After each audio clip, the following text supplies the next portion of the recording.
മലയാള സിനിമയിൽ ഒട്ടേറെ സംഗീത സംവിധായകർ വന്നിട്ടുണ്ടെങ്കിലേ ഒരു കാലഘട്ടങ്ങൾ ഉണ്ടാക്കുന്ന സംവിധായകർ വളരെ കുറവാണ്. ഇപ്പം രവീന്ദ്രൻ്റെ കാലഘട്ടം, ജോൺസന്റെ കാലഘട്ടം എന്നൊക്കെ പറഞ്ഞ് ഇറാ മേക്കേഴ്സ് നമ്മൾ പറയത്തില്ലേ, അതേപോലെ മലയാളികളുടെ സംഗീത ലോകത്ത് ഒരു കാലഘട്ടം നിർമ്മിച്ചിട്ടുള്ള സംഗീത സംവിധായകനാണ് ഔസേപ്പ് ബച്ചൻ. ഞാനൊക്കെ സിനിമയൊക്കെ കണ്ട് ആസ്വദിച്ച് തുടങ്ങുന്ന കാലഘട്ടത്തിൽ എന്നെയൊക്കെ വലിയ സ്വാധീനം ചെലുത്തിയ പാട്ടുകളാണ് ഈ കാതോട് കാതോരത്തിലെ പാട്ട്. എനിക്ക് തോന്നുന്നു ഇന്നും മലയാളികൾ ഏറ്റവും മനസ്സിനോട് ചേർത്ത് വെച്ചിരിക്കുന്ന പാട്ടുകളിൽ കാതോട് കാതോരത്തിലെ പാട്ട്. അദ്ദേഹത്തിന്റെ പാട്ടുകളെ മുഴുവനായും വേണമെങ്കിൽ അങ്ങനെ വിളിക്കാം. കാതോട് കാതോരം എന്ന് പറയുമ്പോൾ മെലഡിക്ക് നമ്മൾ പറയുന്ന മറ്റൊരു സിനോണിമാണ്. അതെ. അപ്പോൾ ആ കാതോട് കാതോരം മലയാളിയെ കേൾക്കാൻ പ്രേരിപ്പിക്കുന്ന ഒരുപാട് പാട്ടുകൾ. പക്ഷേ കാതോട് കാതോരത്തിലെ ഒരു പ്രത്യേകത, ആ ദേവദൂതർ പാടി എന്നുള്ള പാട്ട് പിന്നീട് പുതിയ തലമുറ ഏറ്റെടുത്തല്ലോ. ഇപ്പൊ ഏറ്റവും ഒടുവിൽ അത് കേട്ടപ്പോ എന്ത് തോന്നിയിരുന്നു അങ്ങേക്ക്? അത് വളരെ സർപ്രൈസിങ് ആയിരുന്നു. സത്യം പറഞ്ഞു കഴിഞ്ഞാൽ എനിക്കറിയാത്തൊരു കേസാണത്. ഞാനൊരിക്കലും അങ്ങനെ ഒരു പാട്ട് അവർ പ്ലാൻ ചെയ്ത് ഇങ്ങനെ രണ്ടാമത് റീഷൂട്ട് പടത്തിൽ ഉപയോഗിക്കുന്നുള്ളത്. സാധാരണ ചില പാട്ടുകളൊക്കെ ഇതിനു മുമ്പും വന്നിട്ടുണ്ട്. പല പാട്ടുകൾ, ഉണ്ണികളൊക്കെ അത് പറയുന്നത് ഒരുപാട് പാട്ടുകൾ നമ്മളോട് ചോദിക്കും. വെറുതെ നമ്മളുടെ അവകാശമൊന്നും, നമുക്കതുമേ അവകാശമൊന്നുമില്ല. കാരണം അത് വൺസ് സോങ് കൊടുത്തു കഴിഞ്ഞാൽ അത് ആ കമ്പനി ആരാണ് റിലീസ് ചെയ്യുന്നത് അവർക്കാണ് അതിൻ്റെ അധികം റൈറ്റ് അവരുടെ.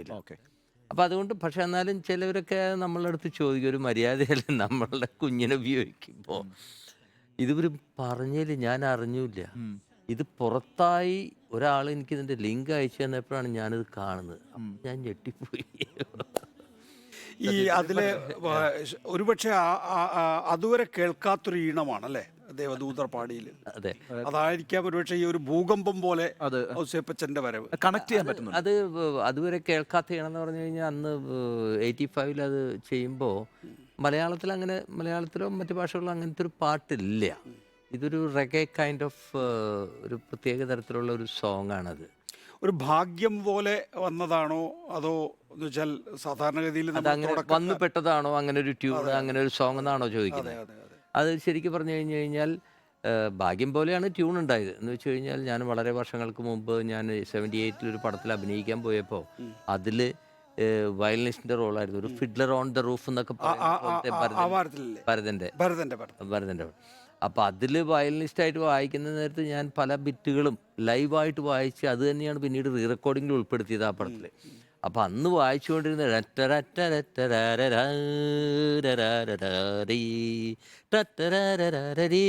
ഇത് വയലിനിൽ വായിക്കാം. ഇതൊരു ട്യൂണാക്കാനൊന്നുമില്ല, പാട്ടാക്കാനുമില്ല. ഞാനിതൊരു ബാക്ക്ഗ്രൗണ്ട് പോലെ ഒരു ഫണ്ണായിട്ട് വായിച്ചിരുന്നു. പക്ഷെ പിന്നീട് ഭരതേട്ടൻ അത് കണ്ടപ്പോൾ വയലിനാണോ വായിച്ചു നോക്കിയപ്പോഴും ആദ്യം ഒരു ഞാൻ അല്ല അങ്ങനെയല്ല, അങ്ങനെയൊന്നുമില്ല. ഹാർമോണിയത്തിന് പകരം വയലിൻ ഉപയോഗിച്ച് ഇല്ല, വയലിൻ എൻ്റെ മനസ്സിലാണുള്ളത്. ഞാൻ വയലിനിൽ വായിച്ച് കമ്പോസ് ചെയ്യില്ല. കാരണം നമുക്ക് പാട്ടായിട്ട് തന്നെ നമ്മൾ പാടി കമ്പോസ് ചെയ്യണം.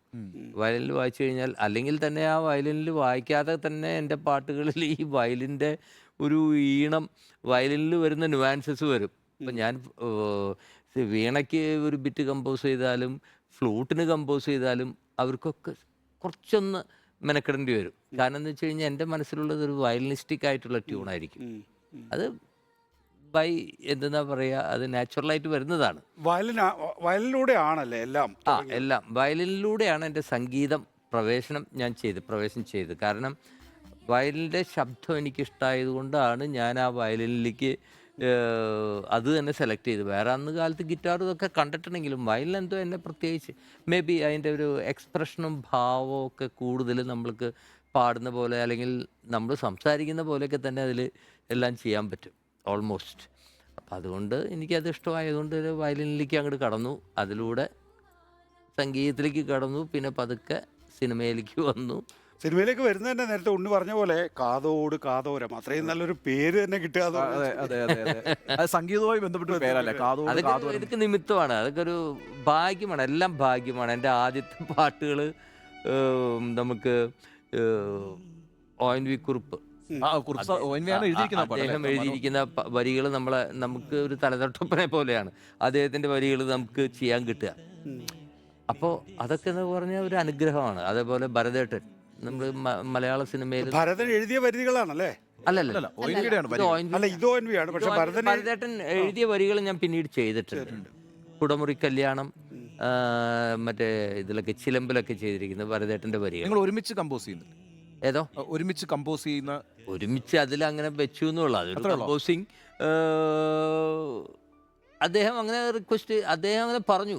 കാരണം അതിൽ കാതോട് കാതോരം എന്ന് പറയുന്ന പാട്ടുണ്ടല്ലോ, അതെ, ആ പാട്ടിന്റെ തുടക്കത്തിൽ നമുക്കൊരു ഒരു സീഡ് ഇട്ട് തരാന്ന് പറയും. ആ ആ ഈ ലൈനിൽ ഇങ്ങനെ ഒരു സാധനം പിടിച്ചാലോ എന്ന് പറഞ്ഞു. അതൊരു ആക്ച്വലി ഇറ്റ് ഈസ് എ അമ്പലങ്ങളിലൊക്കെ വയ്ക്കുന്ന ശ്രീരംഗപൂര എന്ന് പറഞ്ഞൊരു ഇതുണ്ട്. അതെ അതെ അപ്പൊ കാതോട് എന്നുള്ള അതിന്റെ ആ ട്യൂണിന്റെ ഒരു ഫോർമേഷൻ നമുക്കൊരു ബീജം ഇട്ട് തരിക എന്ന് പറയില്ലേ, അതേമാതിരി അദ്ദേഹം അത് പറഞ്ഞതാണ്. കാരണം എനിക്ക് സംഗീത സംവിധാനത്തെ കുറിച്ച് എനിക്കൊന്നും അറിയില്ല അന്ന്. ഞാനും വയലിൻ വായിച്ചും സംഗീതം പഠിച്ചിരിക്കുന്നു. പെട്ടെന്ന് ഇദ്ദേഹം വിളിക്കുന്നത് ഒക്കെ എന്നെ നിർബന്ധിച്ചിട്ടാണ് ചെയ്യിക്കുന്നത് കേട്ടോ. ആ പടത്തിൽ അഭിനയിക്കാൻ 78-ലും 60-ലും അദ്ദേഹം നിർബന്ധിച്ച് കൊണ്ടുപോയി. ഞാൻ ആദ്യം പറ്റില്ല എന്ന് പറഞ്ഞു. ഇതിപ്പോ പറഞ്ഞപ്പോഴും ഞാൻ അങ്ങോട്ട്, സാധാരണ എല്ലാവരും അന്ന് ചാൻസിന് വേണ്ടിയിട്ട് അലഞ്ഞ് കിട്ടാണ്ട് ഇങ്ങനെ കഷ്ടപ്പെടുന്നത്. എൻ്റെ കേസ് നേരെ ഓപ്പോസിറ്റാണ്. ഞാൻ അലഞ്ഞത് മുഴുവൻ വയലിനിലേക്കാണ്. വയലിൻ പഠിക്കാനും അതിനുവേണ്ടി ഒരുപാട് കഷ്ടപ്പെട്ടിട്ടുണ്ട്. പക്ഷെ ഇതെന്നെ വിളിച്ചു. ശരി, അവരെന്തോ കണ്ടു കാണും. കാരണം അന്ന് കാലത്ത് ഒരുപാട് ഇന്നത്തെ പോലെ ഇന്നെന്നൊക്കെ പറഞ്ഞാൽ it is open to everyone. എല്ലാ വീട്ടിലും നമുക്കിപ്പോൾ കേരളത്തിൽ എത്ര വീടുണ്ടെന്ന് വെച്ച് കഴിഞ്ഞാൽ ആ വീടുകളിലൊക്കെ ഒരു മ്യൂസിക് ഡയറക്ടർ ഉണ്ടാവും, ഒരു മ്യൂസിക് ഡയറക്ടർ ഉണ്ടാവും, ഒരു സ്റ്റുഡിയോ ഉണ്ടാവും, എല്ലാം ഉണ്ടാവും. അപ്പം ഇന്നൊക്കെ അത് ടെക്നോളജി ഇമ്പ്രൂവ് ചെയ്തു. അതുകൊണ്ട് every one can try something. പക്ഷെ ഞങ്ങളുടെ കാലത്ത് അങ്ങനെയല്ല. എനിക്ക് ആ അവസരം